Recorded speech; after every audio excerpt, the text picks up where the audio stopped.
Good morning. I'm John Bitson, the Menard Family Director of the Sheila and Robert Challey Institute for Global Innovation and Growth.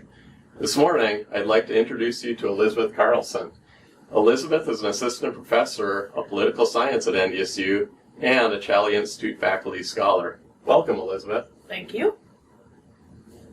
Elizabeth, you have some really interesting research related to political economy of economic development and political behavior.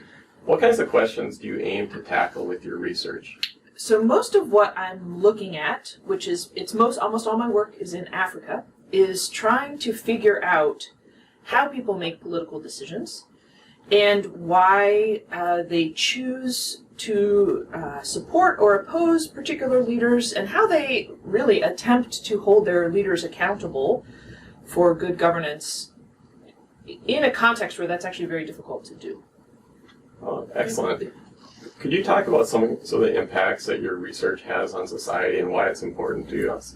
Right. So I think, at least from a political science perspective, a lot of poverty and underdevelopment is fundamentally a political problem. And so we have solutions that we think would work, but we have politicians opposing those solutions because they prefer a solution that makes it easier for them to take bribes or engage in kickbacks. There's also a really insidious problem in certain types of countries where leaders actually have an incentive to keep their populations poor. Because if the population is very poor, then the leader can stay in power indefinitely by giving people very small amounts of money in exchange for their vote. And people will accept the money and vote for this leader because they're so poor and desperate that they will accept these handouts. And so we have leaders deliberately impoverishing their populations in order to keep themselves in power.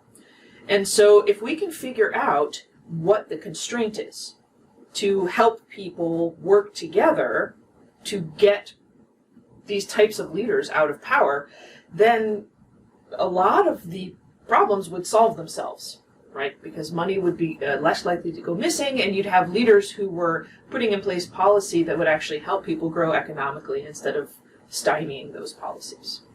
Wow, very interesting and very important. I think that, again, if we can solve those kinds of problems, that'd be spectacular.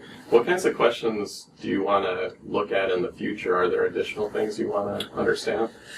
I mean, eventually I would want to move on, and I think the people who do what I do would move on from trying to understand what the constraints are and why people aren't already acting against leaders to figuring out what we can do to solve the problem, right? So do people need more information?